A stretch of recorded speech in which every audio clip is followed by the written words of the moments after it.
हाँ देखिए, पहला प्रश्न है यदि लंबाई व बल से प्रत्येक के मात्रक को दोगुना कर दिया जाए तो शक्ति के मात्रक में कितने गुना वृद्धि होगी। तो शक्ति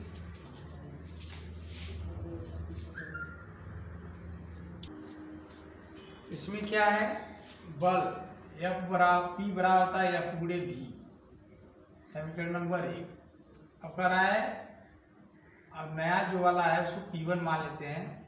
अब बल को जो है कह रहा है दुगुना कर दिया जाए, लंबाई भी दुगुना करना है और बल भी। तो इसमें लंबाई तो नहीं आया, तो इसको एक ऐसे लिखते हैं, P बराबर F गुणे S बटा T, ये समीकरण नंबर 1। ये प्रारंभिक मान हो गया। द्वितीय शर्त में आइए, P1 बराबर हो जाएगा, बल को दुगुना करना है तो 2F हो जाएगा। अब बल को दुगुना कर दिए और लंबाई को भी दुगुना करना है, यहाँ 2S हो जाएगा, नीचे T, तो 2 दूना 4 F अपान T। इसके स्थान क्या लिखेंगे, P, 4P। तो मतलब जो शक्ति होगा वो 4 गुना हो जाएगा। इसमें आंसर होगा विकल्प बी। एक आकाशगंगा की दूरी का कोटिमान 10⁻25 मीटर है। यदि यह दूरी प्रकाश की चाल से तय की जाए तो लिए गए समय का कोटिमान होगा। तो समय बराबर होता है दूरी बटे 4, समय बराबर होता है दूरी बटे 4 होता है। तो दूरी है 10⁻25, 10⁻25 मीटर और चाल है 3 गुणे 10⁻8। तो भाग दे दीजिए, 1/3 गुणे 10⁻25 में से 8 निकला 17। तो इसको भाग देंगे कितना हो जाएगा, एक शून्य इसमें लगाइए, 10/3 गुणे 10⁻16 हो जाएगा 3.33 गुणे 10⁻16। तो कोटिमान बराबर होगा, ध्यान से देखिए, कोटिमान में क्या होता है, सबसे पहले इसको मानक रूप में लिखिए, पहला शर्त। दूसरा शर्त देखेंगे 3.16 से बड़ा, अगर यह वाला राशि 3.16 से बड़ा होगा, ठीक, तो घात में +1 करेंगे। तब घात से में क्या करेंगे, 1 प्लस करेंगे, हो जाएगा 10⁻16 + 1, क्योंकि ये बड़ा है इससे। 3.16 से फार्मूला है, समझ लो, सूत्र है। इसको देखो 3.16 से बड़ा है ना, बड़ा है, घात में भी हो, बड़ा नहीं है, बराबर है, तभी तो नहीं जुड़ेगा, बराबर तो नहीं जुड़ेगा और ना ही छोटा को जुड़ेगा, बड़ा रहेगा जुड़ देंगे। 10⁻17 होता है, 10⁻17 सेकेंड, विकल्प डी सही है। मीटर पैमाने द्वारा दो छड़ों की लंबाइयाँ क्रमशः 50.0 सेमी तथा 10.0 सेमी नापी गई। मीटर पैमाने के अल्पतमांक की एक मिमी है। दोनों नापों में किसको आप अधिक परिशुद्ध मानते हैं। देखिए ध्यान से, 50.0 सेमी है L1, ठीक। तो प्रतिशत त्रुटि निकालिए, इसमें प्रतिशत त्रुटि क्या होगा अल्पतमांक बटे माप। अल्पतमांक 1 मिमी है, 10.1 लिखेंगे, 50.0 गुणे 100। अल्पतमांक कितना है, अल्पतमांक 1 मिमी है, इसको लिखेंगे 1/10 सेमी। तो 1/10 माने 10.1, तो 10.1 बटे 50 गुणे 100, 10 खत्म, 100 बटे 500 हो गया, ये 0.2। और L2 कितना है, 10.0 है, इसमें प्रतिशत त्रुटि निकाल लीजिए, हो जाएगा 0.1 बटे 10.0 गुणे 100, 10 खत्म, 1%। देखो ध्यान से, जिसमें सबसे कम प्रतिशत त्रुटि होगा वही सबसे अच्छा माप होगा। इसमें क्या है, सबसे कम प्रतिशत त्रुटि 0.2 है, कितना है, 0.2% त्रुटि है, इसमें 1% है। तो सबसे अच्छी माप यह है 50 सेमी, 50.0 सेमी। तो पहली माप विकल्प ए। समान परिमाण के दो सदिशों का परिणामी इनमें से एक के बराबर है तो सदिशों के मध्य कोण होगा। तो ध्यान रखिए, परिणामी का सूत्र होता है R बराबर R² बराबर P² + Q² + 2P Q cos alpha. ये दो सदिशों का परिणामी का सूत्र है, ठीक है। और दोनों सदिश बराबर है तो मतलब P बराबर Q, और जो परिणामी है वो भी बराबर है, वो भी मतलब तीनों बराबर है। तीनों बराबर है तो हम तीनों को x मान लेते हैं। क्या मान लेते हैं? x। एक्स स्क्वायर बराबर x square plus 2x x cos alpha. क्या होगा? ध्यान देखो, यह कट गया, यहाँ 0 बचा, बराबर ये हो जाएगा x square plus 2x square cos alpha. 0 बराबर एक्स स्क्वायर कॉमन ले लीजिए, 1 + 2 cos अल्फा। ये भी 0 के नीचे चला आएगा तो 2 cos अल्फा बराबर -1। समझ रहे हो ना? तो cos अल्फा बराबर हो जाएगा -1/2। cos अल्फा बराबर हो जाएगा cos, ये 60 अंश का मान है, यहाँ पीरियड है तो 180 में 60 घटा दीजिए, 120 अंश। अल्फा बराबर 120 अंश। तो विकल्प इसमें सही है डी। एक ठोस बेलन 2.4 मीटर से नभ तल पर लुढ़क कर नीचे आ रहा है। तल के निचले सिरे पर रेखीय वेग ज्ञात कीजिए। अब ध्यान से देखिए, यहाँ ऊंचाई है 2.4 मीटर है, ऐसे नभ तल है, यहाँ भी बेलन है, ऐसे लुढ़कते हुए नीचे आ रहा है। कह रहा है नीचे आओ, वेग ज्ञात करना है। तो हम कैसे करेंगे? सबसे पहले यहाँ पर स्थितिज ऊर्जा निकाल लीजिए। स्थितिज ऊर्जा इसमें किसके बराबर होगा? स्थितिज ऊर्जा किसके बराबर होगा? गतिज ऊर्जा। गतिज ऊर्जा, ठीक है। हाँ देखिए, ये बेलन रुक रहा है तो इसमें दो गति हो रही है, एक रेखी गति हो रही है, एक मतलब वृत्तीय गति भी हो रहा है, घूर्णन गति हो रहा है। ऐसे रुकते हुए आ रहा है तो रेखीय गति और घूर्णन गति दोनों हो रही है ना। तो यहाँ पे जो कुल ऊर्जा है mgh के बराबर होगी, और गतिज ऊर्जा दो प्रकार की हुई है, a/2 mv² plus a/2 I ω²। रेखीय गति के कारण रेखीय गति ऊर्जा, और घूर्णन कर रहा है इसलिए एक घूर्णी गति ऊर्जा, ठीक है। थोड़ा सरल करिए, m सब में कैंसिल नहीं, अभी मत कैंसिल करो। mgh बराबर 1/2 mv² प्लस a/2 I क्या होगा बेलन का?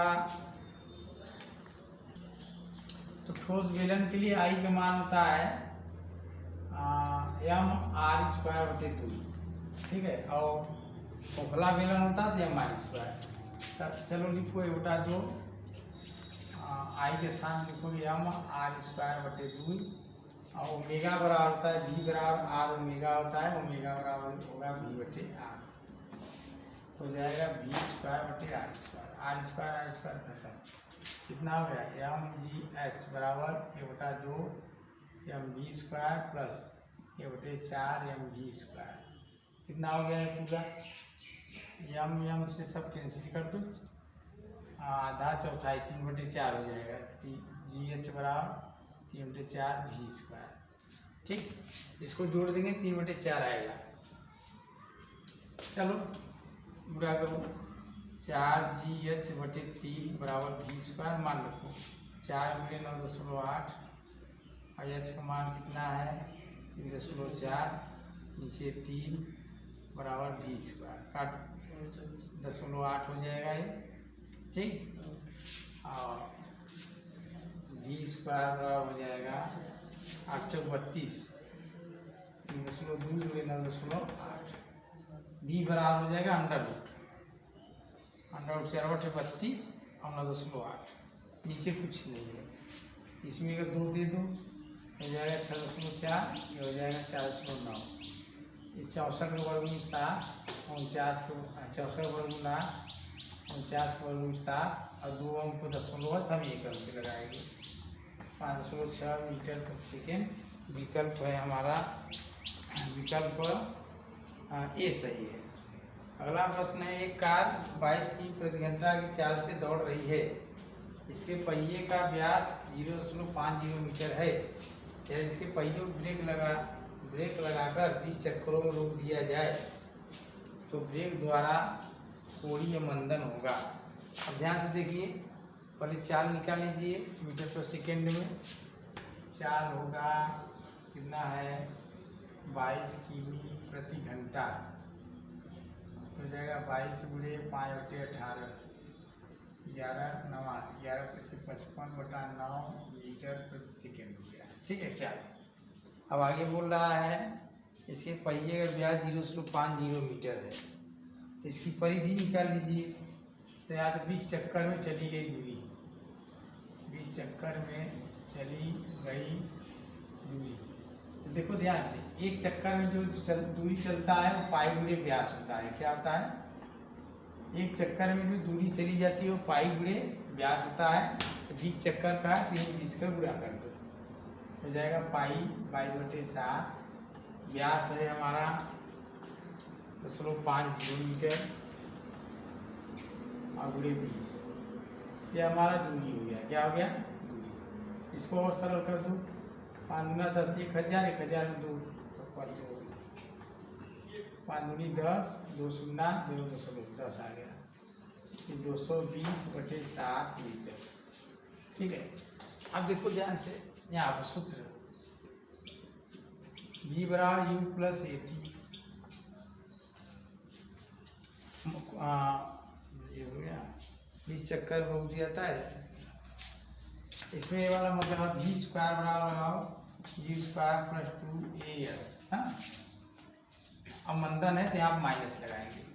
ठीक, अंतिम वेग 0 और प्रारंभिक वेग दिया है 55/9 गुणे 55/9 - 2A। ए के स्थान पे A और S के स्थान पे 220/7। ठीक है, इसको सरल करो, A का मान निकालना है। A सब इधर हो जाएगा, 2A 2 गुणे 220/7 गुणे A बराबर 55/9 गुणे 55/9। यहाँ से A का मान निकालिए। A का मान कैसे निकलेगा? यहाँ से देखिए, A बराबर हो जाएगा हमारा 55/9 गुणे 55/9 बटे 2 गुणे 220/7। क्या होगा? 55 गुणे 55 गुणे 7/9 गुणे 9 गुणे 2 गुणे 220। काटिए भाई, 55 गुना 4 बार में कटेगा। ठीक है, अब क्या होगा?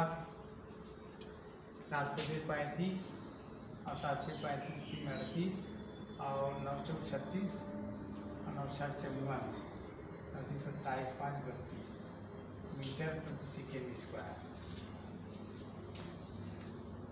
गुणे 2 हो गया 385/648 ना।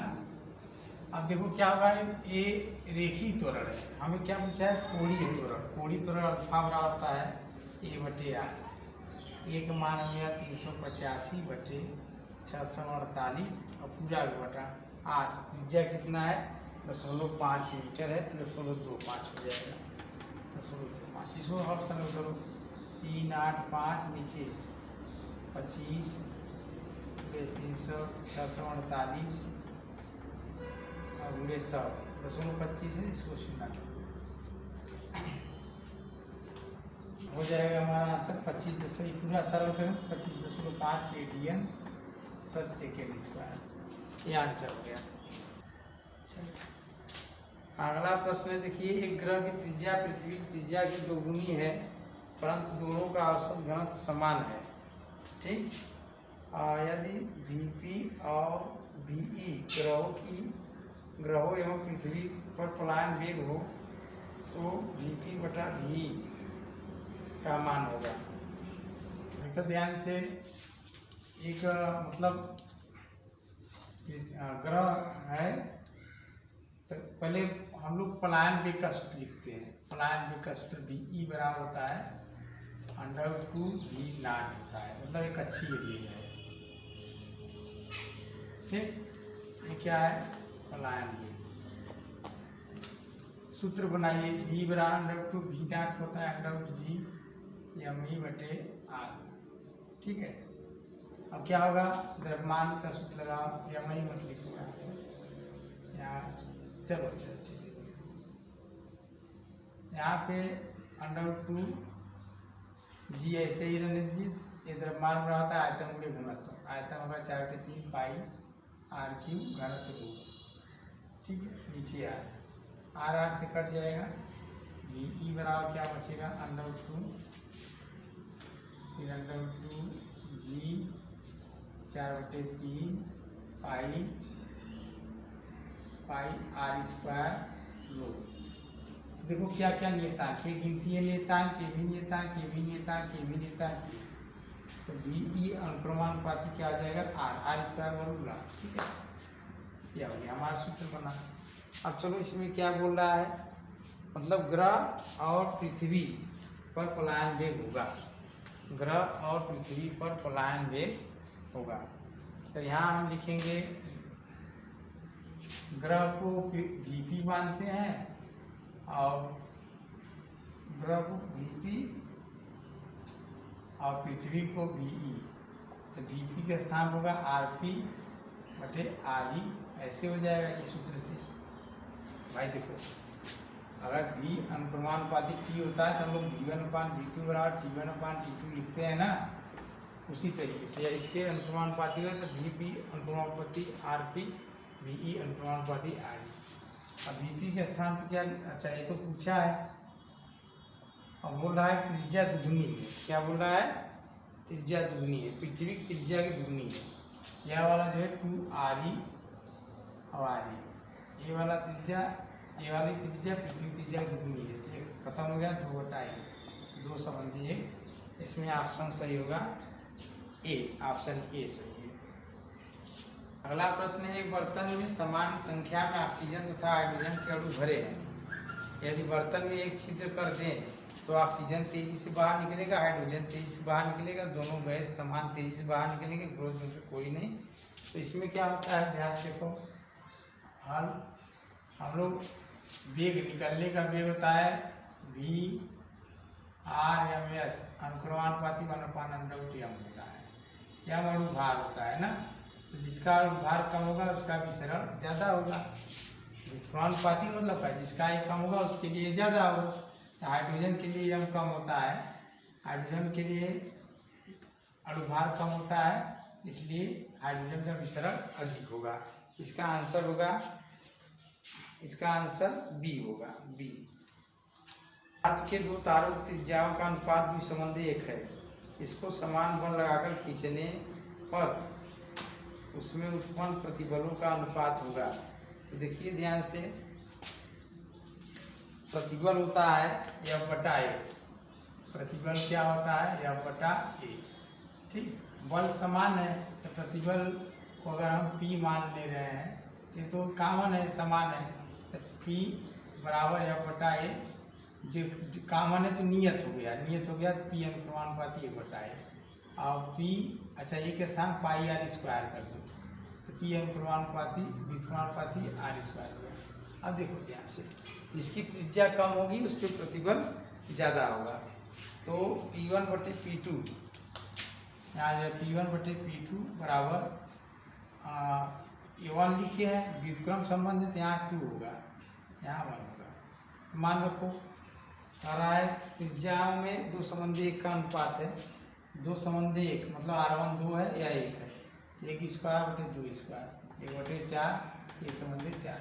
प्रतिबलों का अनुपात 1 संबंधी 4 होगा, ऑप्शन ए। अगला प्रश्न है, एक कृत्रिम उपग्रह में एक अंतरिक्ष यात्री स्याही में पेन को डुबोकर पेन में स्याही भरने का प्रयास करता है।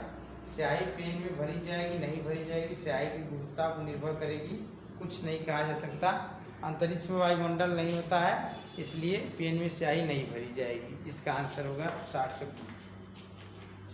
निम्नलिखित में से किस ताप पर गैस के अणुओं की गतिज ऊर्जा 0 होती है। तो 0 केल्विन पर गैस की गतिज ऊर्जा 0 होती है। 61 का बी। गति ऊर्जा का सूत्र होता है, मान लो E बराबर 3/2 kT ऊर्जा होता है, ऐसे करके। E अनुक्रमानुपाती होता है T। तो गतिज ऊर्जा कब 0 होगी, जब ताप 0 होगा। ताप 0 होगा मतलब 0 केल्विन, यहाँ 0 कर दो तो T बराबर 0 होगा।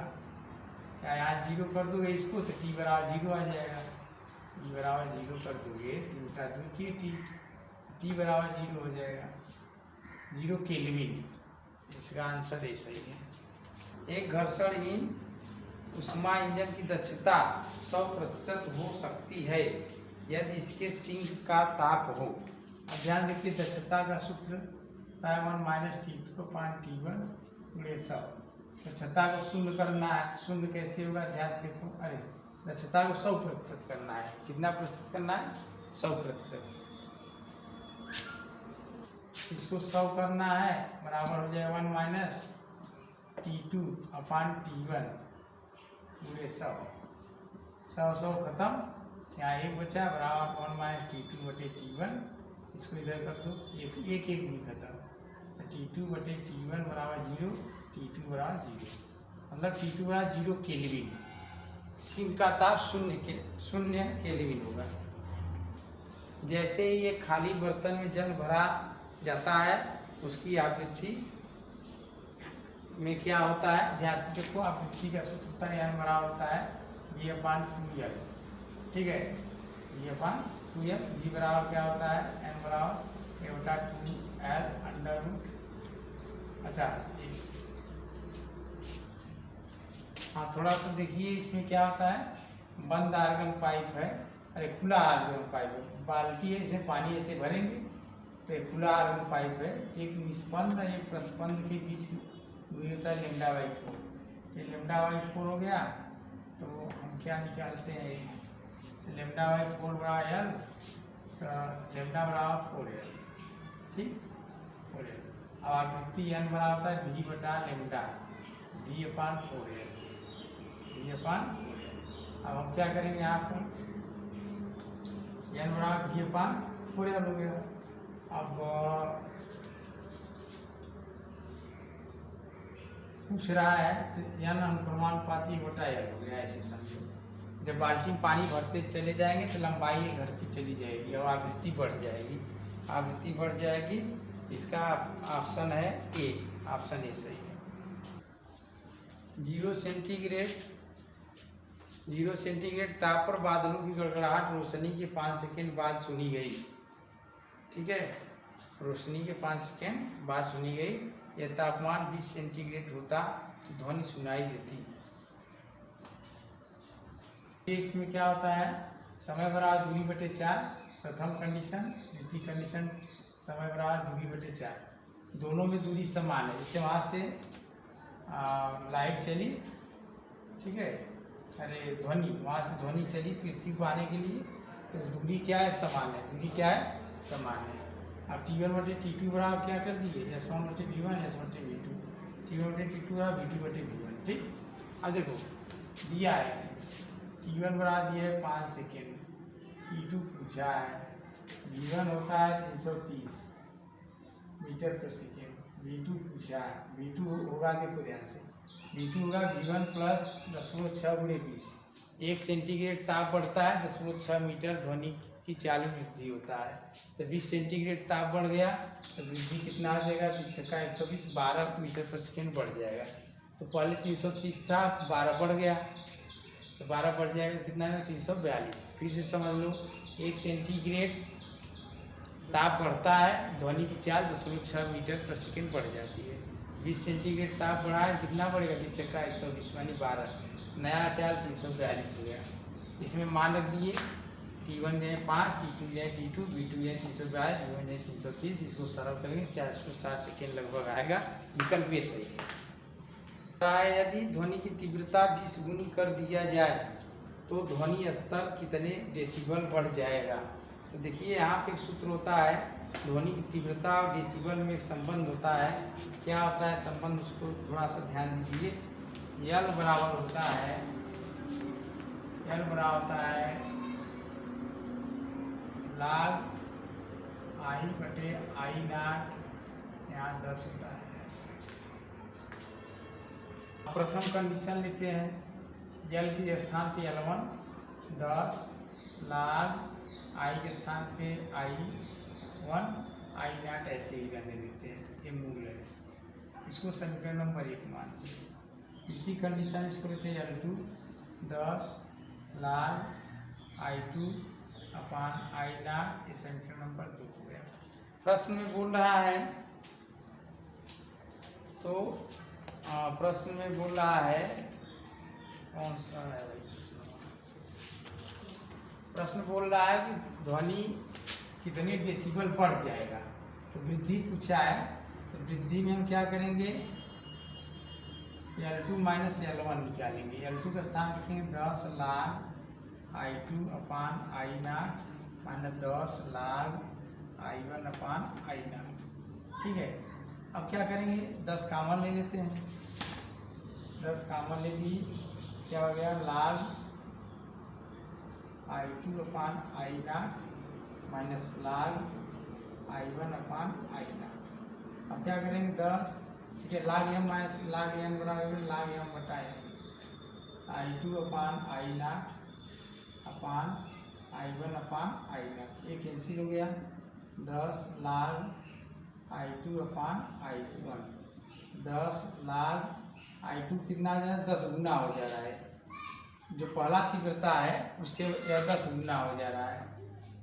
ठीक है, प्रश्न में दिया है 20 गुना हो जा रहा है, I2 20 गुना हो जा रहा है, ये कैंसिल हो गया। 10 log 20, ठीक है, 10 log 20। अब इसका मान कितना होगा ध्यान से देखिए, 10 गुणे log 20 का मान था 1.3010, इसको गुणा करेंगे 13.01, तो वृद्धि होगा 13 डेसिबल, 13.010 डेसिबल। इसका आंसर होगा ए, इसका आंसर ए है।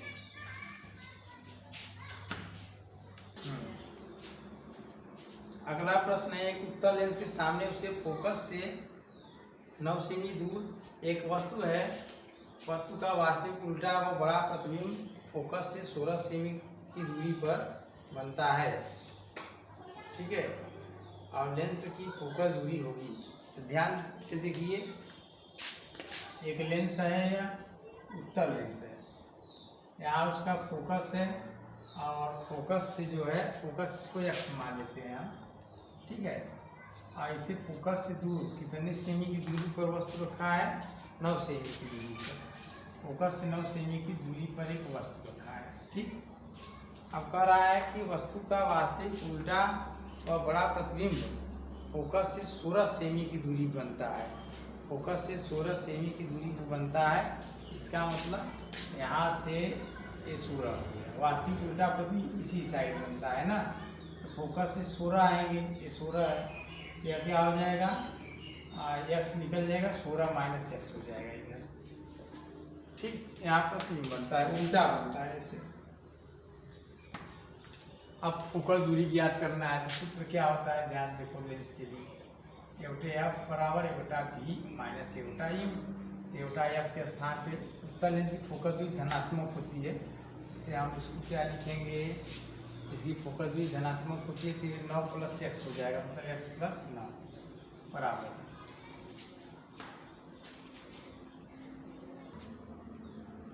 हाँ, थोड़ा सा देखिए, लेंस में 2 फोकस होता है, कई फोकस होता है 2 होता है। इस वाले फोकस से 9 सेमी दूरी पर वस्तु रखा है, हमारा u हो जाएगा माइनस x प्लस 9। ठीक है, इस वाले फोकस से 16 सेमी की दूरी पर प्रतिबिंब बन रहा है उल्टा, तो यह भी x है, और ये पूरा दूरी कितना हो जाएगा 16 प्लस x, यानी v बराबर कितना आ जाएगा x प्लस 16 या 16 प्लस x।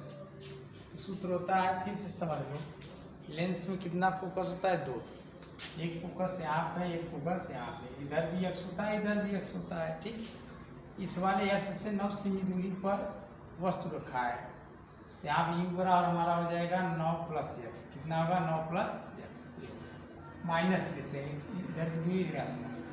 अच्छा, अब देखो इसमें क्या करना है, इस वाले फोकस से 16 सेमी की दूरी पर प्रतिबिंब बनना है, तो हमारा पूरा दूरी कितना आ जाएगा 16 प्लस x, 16 प्लस x, या x प्लस 16 या 16 प्लस x। इसको सरल करो, f बराबर b minus u, x focus को x मान लिए, माना फोकस कितना है x, बटा एक्स बराबर 16 प्लस एक्स माइनस बटा माइनस प्लस एक्स माइनस न प्लस ऋण ऋण धन हो गया। इसको ऐसे ही ये वाला ऐसे यहाँ प्लस ले लिए, इसमें इसका भाग ये कट गया, ये गुणा किए धन, इसमें इसका भाग ये कट गया, इसका गुणा किए ये कट गया 16 प्लस एक्स। यहाँ से क्या होगा 30 गुणा करो 144 plus 16x plus 9x minus x square बराबर 25x। ये कैंसिल हो गया 25 से 25, एक्स स्क्वायर बराबर 144, एक्स बराबर कितना हो गया 12, फोकस दूरी 12 प्लस 12। हाँ देखिए बहुत अच्छा प्रश्न है। वस्तु तथा स्क्रीन के बीच लेंस की दो स्थितियों में यदि आवर्धन m1 व m2 हो तो लेंस की दोनों स्थितियों की दूरी d हो तो लेंस की फोकस दूरी f ज्ञात कीजिए। देखिए लेंस के लिए क्या सूत्र होता है, a बटे f बराबर v माइनस a बटा u। आवर्धन बनाइए, आवर्धन कैसे बनेगा, v का गुणा कर दीजिए, दोनों पक्षों में v का गुणा करेंगे तो v बटा f, v बटा v माइनस v बटे u, v कैंसिल, v बटे f बराबर 1 माइनस v, इसको m मान लेते हैं, इसको क्या मान लेते हैं m बराबर क्या होता है v बटा, ठीक। अब क्या होगा यहाँ से मान रख दीजिए v बराबर 1 माइनस m f, समीकरण नंबर 1। हाँ तो लेंस के लिए देखिए m बराबर माइनस v बटा u होता है, तो माइनस या और या माइनस मतलब प्लस हो जाएगा, यहाँ m बराबर माइनस v बटा u, ठीक है। तो v बटा u के स्थान पर लिखेंगे ऋण m, तो 1 माइनस और माइनस m कितना हो गया 1 प्लस m, v बटा f बराबर हो जाएगा हमारा 1 प्लस m, v बराबर हो जाएगा 1 प्लस m f। समीकरण नंबर 1 का यहाँ से दो समीकरण बना लीजिए। अब v1 बराबर 1 प्लस m f और v2 बराबर m1 f 1 plus m2 f घटा दीजिए, घटाइए v1 माइनस v2 बराबर 1 plus m1 f minus 1 plus m2 f। इसको d लिखेंगे, v1 माइनस v2 को d लिखेंगे, प्रश्न में दिया है, यहाँ पे f कॉमन ले लेंगे तो हो जाएगा हमारा 1 plus m1 minus 1 minus m2, ये अभी कट गया, d बटा m1 माइनस m2 बराबर 1। तो फोकस दूरी यही हो गया d बटे m1 माइनस m2, इसका ऑप्शन होगा बी। अगला प्रश्न है 40 कैंडिला ज्योति तीव्रता वाले लैंप की सामर्थ्य 16 पाई वाट है, इसकी ज्योति दक्षता है, तो ज्योति दक्षता ई बराबर होता है f बटा p, ई बराबर क्या होता है f बटा p, f का मान होता है 4 पाई i बटे p, 4 पाई i का मान दिया है 40 कैंडिला, ठीक है, i का मान दिया है 40 कैंडिला और p का मान दिया है 16 पाई। इसको सरल करो, पाई से कैंसिल 10, ज्योति दक्षता कितना आएगा 10 ल्यूमेन प्रति वाट। इसका ऑप्शन हमारा सही हो जाएगा, ऑप्शन इसमें हो जाएगा डी, ऑप्शन डी सही है। प्रकाश के मार्ग में एक छोटी वृत्ताकार चकती रख दी जाती है, तो ज्यामिति छाया का केंद्र होगा। तो ध्यान से देखिए, अगर प्रकाश आ रहा है एक वर्डी, अब वृत्ताकार चकती रख देंगे, इसके केंद्र पर चमकीला, फिर यहाँ धुंधला, फिर चमकीला, फिर धुंधला, ऐसे पट्टी बनेगी, ठीक है। तो केंद्र पर चमकीला प्रतिबिंब बनेगा, इसका ऑप्शन हो जाएगा ए। ये अगला प्रश्न है 3 माइक्रोफैरड धारिता वाले दो संधारित्र समांतर क्रम में है तथा 3 माइक्रोफैरड का तीसरा संधारित्र इसके साथ श्रेणी क्रम में जुड़ा है, तुल्य धारिता। तो ध्यान देखिए ऐसे जुड़ा है भैया, ये समांतर क्रम में हो गया, फिर एक 3 वाला श्रेणी क्रम में हो गया, ऐसे जुड़ा है। अब क्या होगा 3 3 ये 3 ये समांतर जुड़ेंगे तो 6 हो जाएगा, अब फिर ये क्या है श्रेणी है ये 3, ठीक है। यहाँ पर तुल्य धारिता कितना आ जाएगा, ये बटे सी बराबर 1/6 प्लस 1/3, ये बटे सी बराबर 6, 1 धन 2 3/6, सी बराबर 2, सी बराबर 2 फैरड। इसका ऑप्शन होगा डी। अगला प्रश्न, निम्न में से कौन सा वक्र धारती प्रतिघात xc का आवृत्ति f के साथ सही विचरण व्यक्त करता है। देखिए धारती प्रतिघात xl होता है xc और x बराबर xl, ठीक है। xc का मान होता है अनुनाद की स्थिति में xc बराबर xl होता है, इसका मान होता है ओमेगा c, इसका मान होता है बेटा ओमेगा l। इसी गुणा करिए ओमेगा सी एल बराबर 1 ओमेगा स्क्वायर वाई बटा सी एल, ओमेगा बराबर हो गया 1/√LC 2 पाई एफ आवृत्ति है यहाँ पर 1/√LC, यह बराबर हो जाएगा 2 पाई √LC। तो यहाँ पे आवृत्ति विद्युमानुपाती √C। इसका जब भी ग्राफ खींचेंगे यह XC हो गया और यह आवृत्ति हो गया, इसका जब भी ग्राफ खींचेंगे इस तरीके का आएगा। व्युत्क्रम संबंध ग्राफ यही होता है, तो ऑप्शन इसमें सही होगा आपका सी।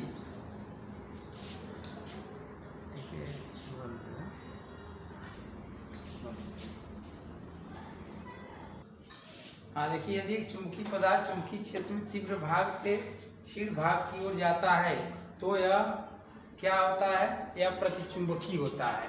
चुंबकीय क्षेत्र की विपरीत दिशा में जब कोई वस्तु भागता है उसको प्रतिचुंबकीय पदार्थ कहते हैं, ठीक है।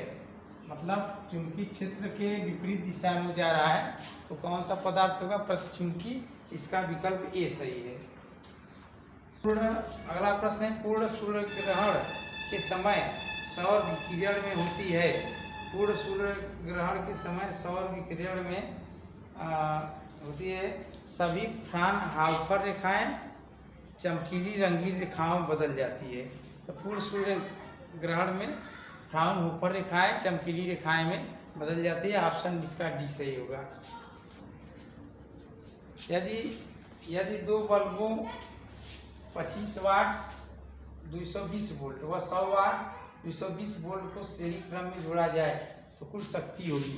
तो देखिए शक्ति का श्रेणी क्रम में संयोजन होता है A/P बराबर P1 प्लस A/P2 और ये श्रेणी क्रम में है। किसमें है, श्रेणी क्रम में। और समांतर क्रम में क्या होता है, समांतर क्रम में होता है P बराबर P1 प्लस P2। शक्ति को इस प्रकार जोड़ते हैं। A/P बराबर 1/25 है और पहला का दूसरा का है 1/100। A/P बराबर हो जाएगा 100, यहाँ 4 प्लस 1 5/100, P बराबर 20 वाट। P बराबर 20 वाट होगा, इसका ऑप्शन डी सही होगा। हाँ, विराम अवस्था से 100 वोल्ट विभवांतर पर एक इलेक्ट्रॉन तथा एक अल्फा कण को त्वरित करने पर उनके संवेगों का अनुपात क्या होगा।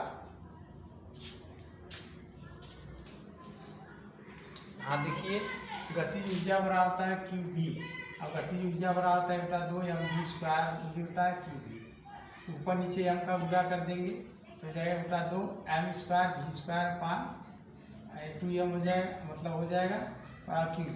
तो m20 होता है P, यहाँ भी स्क्वायर है स्क्वायर, ठीक है, और 2m। तो इसी गुणा कर देंगे P² 2m3v P बराबर √2m3v। यहाँ नियतांक देखो क्या है, P वोल्टेज नियतांक दिया है उसमें प्रश्न में और 2 गिनती है, भी नियतांक है। हमारा सूत्र बन जाएगा m3, ठीक है। आप संवेगों का अनुपात पूछा है तो P1/P2 जब भी करेंगे हम लिखेंगे m1 Q1/m2 Q2, ठीक है। तो P1/P2 बराबर हो जाएगा √1 माने इलेक्ट्रॉन और 2 माने अल्फा कण, m माने इलेक्ट्रॉन 2 माने अल्फा कण।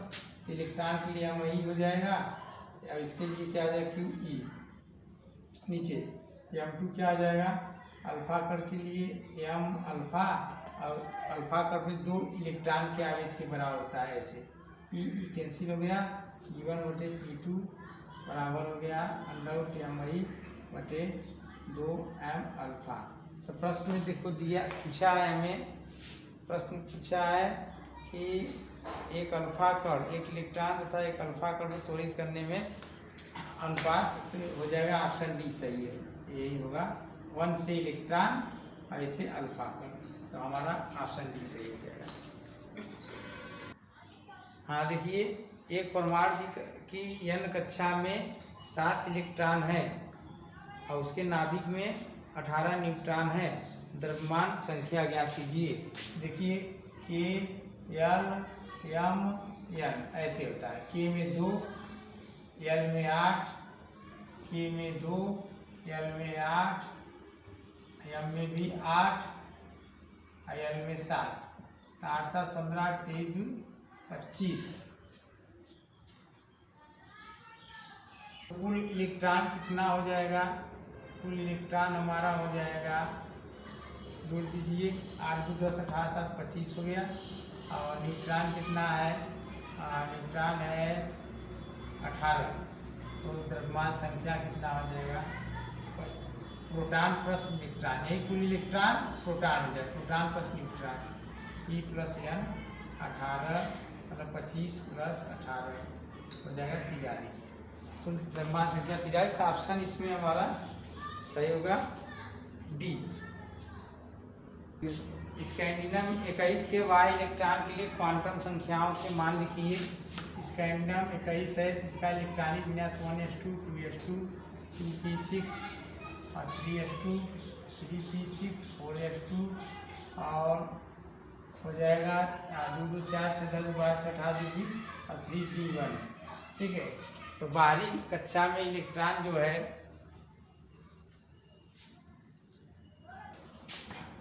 3d, तो n बराबर 3 और d के लिए क्या होगा? l का मान d के लिए 2 होता है। ध्यान से देखो, l का मान होगा s के लिए l का मान 1, p के लिए l का मान नहीं, s के लिए l का मान 0, p के लिए l का मान 1, d के लिए l का मान 2, f के लिए l का मान 3 होता है। ठीक है, याद कर लेना। तो ऑप्शन इसमें हमारा सही होगा डी। नो ऑप्शन हमारा सही होगा सी। हाँ देखिए, निम्न में से कौन सा यौगिक अष्टक नियम का अनुपालन नहीं करता है? तो देखिए PS3 एक फास्फोरस का 15 होता है, तो 2 और 8 5।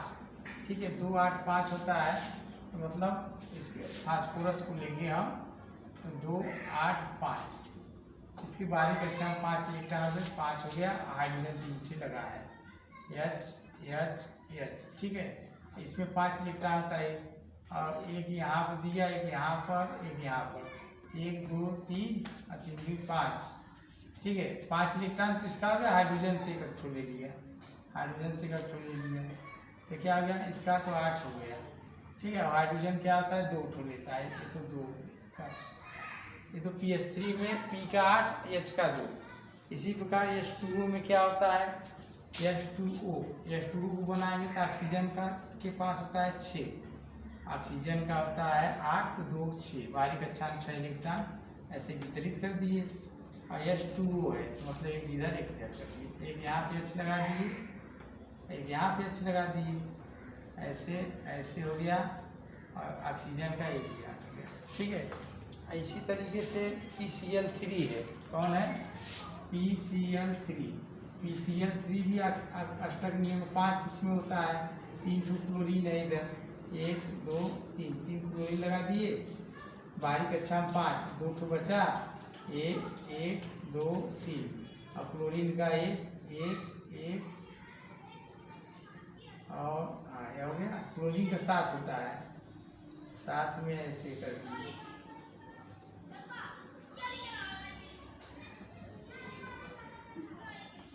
यह भी 8 यह भी 8 यह भी 8 हो गया।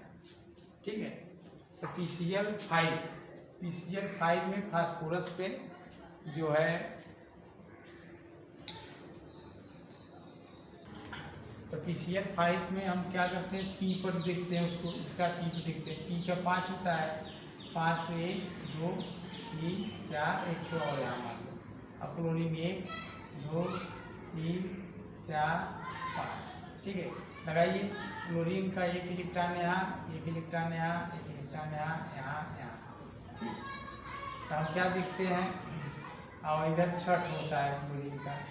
1 2 4 7 होता है, 2 4 6 7, 2 4 6 7, 2 4 6 7, 2 4 6 7, इसका भी 8, 2 4 6 8, इसका भी 8, इसका भी 8, इसका भी 8, इसका भी 8। अब फास्फोरस का लेंगे तो 10 हो जाएगा।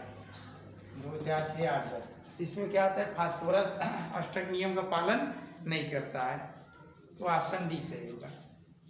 अगला प्रश्न है, धातु के फास्फेट का सूत्र Mp4 है, इसके नाइट्रेट का सूत्र क्या होगा? हाँ देखिए, धातु का फास्फेट है, इसको तोड़ेंगे तो M3+ फास्फेट पर 3- आयन होता है ना। अब यहाँ से इसको ले लिए और नाइट्रेट के साथ जोड़ेंगे तो 3 यहाँ पर लग जाएगा, 1 यहाँ पर, 1 यहाँ पर लगा, 3 यहाँ पर, तो यह सूत्र हो जाएगा। ऑप्शन इसमें होगा हमारा डी। एक रेडियोधर्मी पदार्थ की अर्धआयु T½ बराबर 60 मिनट है। 3 घंटे बाद इस पदार्थ का कितने प्रतिशत शेष रह जाएगा? तो ध्यान से देखिए, T½ का मान दिया है 60 मिनट, ठीक है, और कह 3 घंटे बाद, T बराबर है 3 घंटा, तो हम क्या करेंगे, 60 मिनट में 1 घंटा, ठीक। तो n बराबर होता है T/T½ 3/1 बराबर 3। तो सूत्र होता है n बराबर n0 1/2 घाते n, n/n0 बराबर 1/2 घाते n के स्थान पे 3, हो जाएगा 1/8 बार। इसको प्रतिशत में जब चेंज करेंगे तो 12 प्रतिशत चेंज करना है, 100 से गुणा कर दो, 12.5%, 12.5% बचेगा, 12.5% बचेगा। और कितना क्षय होगा तो 100 में से घटा देंगे। तो हमें पूछा है कितना बचा है, तो 12.5% बचा है, ऑप्शन बी। अगला प्रश्न है, 90 थोरियम 232 के रेडियो एक्टिव विघटन से अंत में 82 लेड 208 मिलता है। उत्सर्जित होने वाले अल्फा एवं बीटा कणों की संख्या, इसका सूत्र होता है बढ़िया सा, 90 है, थोरियम 232 है, इससे क्या होना बाद में 82 Tb 208। अब क्या करेंगे, तो सबसे पहले हम क्या करते हैं, अल्फा कणों की संख्या, अल्फा कणों की संख्या बराबर होता है द्रव्यमान संख्या में कमी, द्रव्यमान संख्या में कमी अपान 4। तो द्रव्यमान संख्या 232 - 208/4, 32 से 8 निकल गया कितना, 24/4, कितना 6। अल्फा कण 6 हो गया। बीटा कणों की संख्या का सूत्र होता है, बीटा कणों की संख्या का सूत्र होता है 2 × अल्फा माइनस परमाणु क्रमांक में कमी, ठीक है। तो 2 × अल्फा कितना है 6 माइनस परमाणु क्रमांक में कमी कितना है 90 से 82 निकाल दो, 12 माइनस 90 से 82 8, 4 beta 6 alpha, 4 beta 6 alpha, 4 beta, option C सही है। अगला प्रश्न है, 1105 ग्राम सोडियम क्लोराइड मुक्त करने के लिए कितने आवेश की आवश्यकता होगी? तो देखो NaCl है, NaCl का परमाणु भार होता है 58.5, पूरा होता है 58.5, 35.5 प्लस 23 जुड़ेंगे 58.5, ठीक। तो 58.5 ग्राम के लिए आवश्यक आवेश होता है 1 फैरेड। कितना होता है 1 फैरेड। 1 ग्राम के लिए कितना होगा 1/58.5 फैरेड। तो कितना ग्राम है 11.5 ग्राम है। इसके लिए हमारा हो जाएगा 1/58.5 × 11.5, काट देंगे 5 बार में कट जाएगा, 1/5 बराबर 0.2 फैरेड। 0.2 फैरेड आवेश की आवश्यकता होगी। 1 फैरेड में होता है 96,500 कूलाम में बदलना, बस 96,500 से गुणा कर सकते हैं, लेकिन हमारा ऑप्शन इसमें हो जाएगा ए। किसी गैस का आयतनिक विशिष्ट ताप पर एक वायुमंडलीय दाब पर 120 मिली है। ताप को स्थिर रखते हुए दाब को 5 वायुमंडलीय दाब पर ले जाते हैं तो गैस का बदला हुआ आयतन क्या हुआ? देखो ताप स्थिर है, ताप स्थिर है तो P भी अनुक्रमानुपाती होता है व्युत्क्रमानुपाती 1/c, तो P भी बराबर नियतांक होता है। क्या होता है? नियतांक। तो सूत्र होता है P1 V1 बराबर P2 V2। ठीक है, मान रखिए P1 का मान है किसी गैस का आयतन विशिष्ट ताप पर वायुमंडलीय दाब 120 मिली है। P1 है वायुमंडलीय दाब, एक वायुमंडलीय दाब है 120 मिली, इसको 5 वायुमंडलीय दाब कर दिया। V2 पूछा है, V2 बराबर हो जाएगा 120 में 5 को भाग देंगे 24 मिली। 24 मिली ऑप्शन इसमें हो जाएगा ए। m/20 HCl का कितना आयतन m/10 NaOH के 20 मिली को उदासीन करने के लिए आवश्यक होगा? हाँ देखिए इसको कैसे लगेगा, N1 V1 बराबर N2 V2। ठीक है, तो N1 बराबर होता है तुल्यांकी भार बराबर होता है और भार बटे संयोजकता, और भार बटे क्या होता है? संयोजकता या मतलब अम्लीयता या क्षारकता, कुछ भी हमें आप लिख सकते हैं। तो संयोजकता ही लिख देते हैं, या अम्लीयता क्षारकता कुछ भी लिख दीजिए, अम्लीयता होता है। अब देखो हमारे पास HCl है और क्या है? NaOH है। क्या है? NaOH है। तो दोनों में इसको भी तोड़ेंगे तो H+Cl माइनस होगा, इसको भी तोड़ेंगे तो Na प्लस और OH माइनस होगा। तो आगे से नीचे 1 लिखा जाएगा, मतलब m/1 ना, मतलब n बराबर हमारा हो जाएगा 1। यहाँ पे m1 V1 बराबर m2 V2 लिख सकते हैं। m1 का मान है m/20 1/20, अब V1 के स्थान लिखेंगे V1, m2 का स्थान लिखेंगे 1/10 और इसके स्थान लिखेंगे 20। सरल कर दीजिए, V1 बराबर हो जाएगा 20×40, 40 मिलीलीटर। ऑप्शन इसमें सही होगा बी। अगला प्रश्न है, देखिए आकाश किससे नीला रंग दिखता है? आकाश नीला रंग दिखने का कारण है प्रकीर्णन। आकाश में मतलब सूर्य के प्रकाश में जितनी किरणें होती है उनका प्रकीर्णन होता है, और प्रकीर्णन होने पर नीले रंग की मात्रा सबसे अधिक होती है, इसलिए प्रकीर्णन के पश्चात हमें नीला ही रंग दिखाई देता है, इसलिए आकाश नीला होता है। इसमें ऑप्शन हमारा हो जाएगा डी।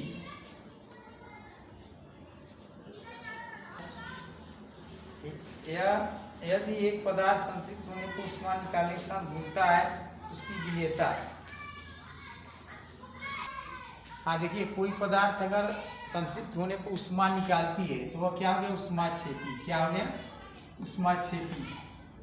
ऊष्माक्षेपी जो पदार्थ होता है उसका जब हम ताप बढ़ाएंगे तो उसकी विलेयता घटती है। विलेयता क्या होगी? घटेगी। विलेयता घटेगी। ऊष्माशोषी में ताप बढ़ाएंगे तो विलेयता बढ़ती है, ऊष्माक्षेपी में ताप बढ़ाने पर विलेयता घटती है। ऑप्शन ए सही है। अगला प्रश्न, निम्न में से किस ब्लॉक में धातु, अधातु, उपधातु तथा अक्रिय गैस सभी उपस्थित होती है? तो इसका आंसर है पी ब्लॉक। पी ब्लॉक में धातु, अधातु, उपधातु, अक्रिय गैस सब उपस्थित होते हैं। पी ब्लॉक का धातु है। आप चालू है। जल का क्वथनांक होता है, जल क्वथनांक उच्च होता है। हाँ देखिए, जल में हाइड्रोजन बंध पाया जाता है, हाइड्रोजन बंध पाए जाने के कारण इसका क्वथनांक अधिक होता है, इसलिए ऑप्शन बी सही होगा। क्षार धातुओं के संदर्भ में सत्य कथन है। तो क्षार धातु देखो क्या होता है? धनायन होता है, परमाणु से छोटा होता है। ठीक है, इसका ऑप्शन बी सही है। क्षार धातु क्या होता है? एक करके परिवार तत्व तो क्षार धातु होते हैं, तो धातु होते हैं और धनायन बनाने प्रवृत्ति रखते हैं, तो इसलिए ऑप्शन बी। प्रोड्यूसर गैस के मुख्य अवयव हैं। प्रोड्यूसर गैस का देखो सूत्र होता है N2 प्लस प्रोड्यूसर गैस का सूत्र होता है N2 + CO, ये प्रोड्यूसर गैस है, ठीक है। ऑप्शन इसमें सी सही है। अगला प्रश्न, सल्फर का अणु सूत्र है, सल्फर का अणु सूत्र होता है S8, इसका ऑप्शन डी सही है। अगला प्रश्न है, कांच किसमें घुलनशील है? कांच जो है अम्लराज में घुलनशील है।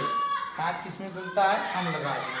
अम्लराज मतलब होता है अम्लों का राजा में कांच को डालेंगे तो घुल जाएगा, ऑप्शन डी। तो अम्लों का राजा होता है HNO3 + HCl को एक संबंधित 3 के अनुपात में मिलाने से अम्ल राज बनता है। इसमें कांच को डालेंगे घुल जाएगा, ऑप्शन डी।